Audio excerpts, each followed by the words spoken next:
नमस्कार दोस्तों, आपका फिर से स्वागत है हमारी इस नई वीडियो में नए श्लोकों के उच्चारण के साथ और नई ज्ञान की बात के साथ। तो करते हैं कुछ ज्ञान की बातें। दोस्तों, हम कल किस विषय पर थे?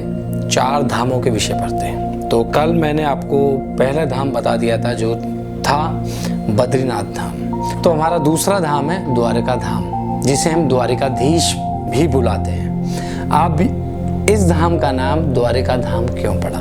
और ये जो हमारा धाम है, जो ये द्वारिकाधीश मंदिर है, वो किस भगवान को समर्पित है और किस लिए बनाया गया और क्यों बनाया गया और कैसे बनाया गया? तो दोस्तों, ये द्वारका जो हमारा धाम है, ये है गुजरात में स्थित, द्वारिका नगरी में स्थित है। और ये श्री कृष्ण जी की रहने की जगह थी, निवास स्थान था। अब जैसे मैंने इससे पहले वाले एपिसोड में आपको बताया कि बद्रीनाथ का मंदिर वहाँ क्यों बना, बद्रीनाथ धाम क्यों बना, क्योंकि भगवान विष्णु ने वहाँ कर तपस्या की थी, योग किया था, तो उस जगह की महत्ता बढ़ गई थी, इसलिए उसको मंदिर रूप में बना दिया गया और धाम घोषित कर दिया गया। इसी तरह जिस स्थान पर भगवान कृष्ण खुद निवास करते हों, रहते हों, तो उस जगह निवास स्थान पे मंदिर नहीं बनेगा तो क्या बनेगा? उसे हम धाम नहीं बुलाएंगे तो क्या बुलाएंगे? जिसका निर्माण श्री कृष्ण के पोते वृषभ द्वारा किया गया था। तो इस मंदिर में स्पेशली श्री कृष्ण जी की पूजा होती है, उनको पूजा जाता है, क्योंकि हालांकि ये उन्हीं का निवास स्थान था, उन्हीं के रहने की जगह थी। तो वो उनके पोते ने यहाँ पर मंदिर बना दिया, जो आज हमारे दूसरे धाम के रूप में पूजा जाता है, जिसे हम द्वारका धाम कहते हैं। और द्वारकाधीश का जो अर्थ होता है द्वारिका के राजा। अब द्वारिका के राजा कौन थे? श्री कृष्ण थे, तो इसलिए द्वारकाधीश भी हम इसको बुलाते हैं। इस मंदिर में जो रचना है इस मंदिर की, वो रचना 5 मंजिला मंदिर है ये। उसमें 72 स्तंभ है, 72 पिलर हैं। आप समझ सकते होंगे किसी मंदिर में अगर 72 पिलर होंगे तो कितना बड़ा मंदिर होगा। तो दोस्तों, ये था हमारा दूसरा धाम, द्वारका धाम। आपको मालूम होनी चाहिए, मैं इतनी डिटेल में नहीं बताऊंगा ये सारी चीज़ें, क्योंकि मुझे श्लोकों का उच्चारण भी करना है। डिटेल में जो वीडियो बनती है वो हमारे वीकेंड में बनती है, उसमें मैं पूरा डिटेल में आपको सारी चीज़ें बताता हूँ उस टॉपिक से जुड़ी हुई। पर हर वीडियो में जो कि हम शुरू में 2-4 मिनट बात करते हैं, तो आपको थोड़ा थोड़ा ज्ञात होना चाहिए कि हमारे धाम कहाँ है, किस जगह है और वो किस भगवान को समर्पित है। तो इतना भी अगर आइडिया हमें मिलता रहे, इतनी छोटी छोटी चीज़ें भी, थोड़े ज्ञान की बात भी हम रोज़ाना सीखें, तो बहुत कुछ सीखने को मिलेगा। और कुछ अगर मेरी तरफ से भी अधूरी रह जाती है ना बातें, तो आपके मन में जिज्ञासा रह जाती है कि यार इसके बाद ये क्या होगा, तो आप उस चीज़ को सर्च करने में लग जाते हैं। परंतु वो जो बीज है आपको इस वीडियो से मिल जाता है कि अच्छा ऐसा हुआ होगा, तो हम उसको आगे चलकर ढूंढ भी सकते हैं। मैं चाहता तो इन विषय के बारे में, जो भी हमारे भगवान से जुड़ी हुई बातें हैं, रोज़ाना एक प्रॉपर वीडियो बना सकता था, परंतु मैं चाहता हूं कि हमारा जो भगवत गीता सार का जो उद्देश्य है लोगों तक पहुंचाने का, एक भगवान से जुड़ी हुई कथा और जो भ्रांतियां फैली हुई हैं और जो अज्ञान की कुछ बातें हैं, तो इस ज्ञान की बातों के थ्रू आप समझें उस बात को और साथ के साथ गीता सार का आनंद भी लें।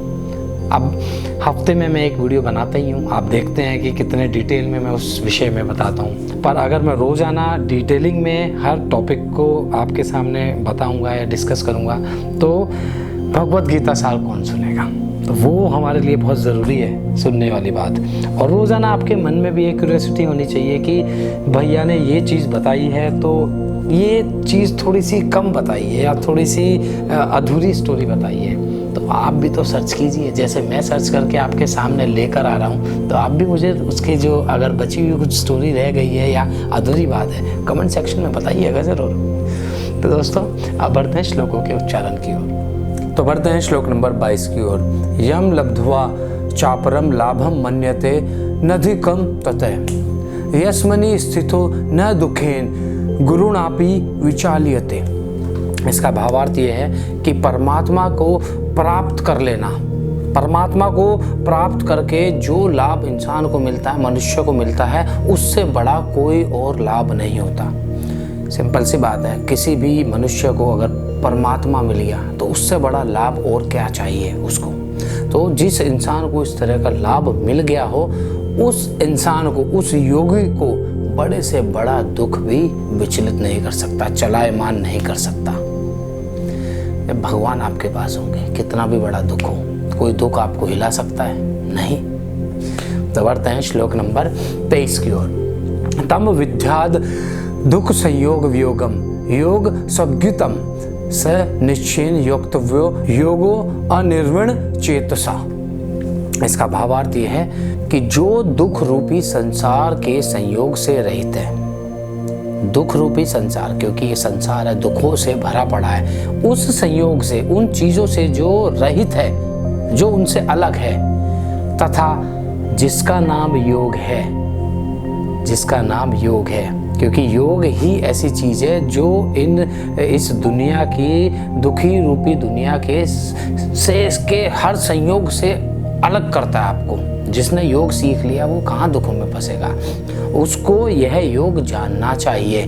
तो वह योग न उकताते हुए, उकताने का मतलब क्या है, जैसे बोलते ना कि मैं इस काम से उकता गया हूँ, मतलब बोर हो गया हूँ या मन नहीं कर रहा, इस काम में मन नहीं लग रहा, तो वह योग न उकताते हुए धैर्य से और बहुत कूलली कामली होते हुए निश्चय पूर्वक करना चाहिए।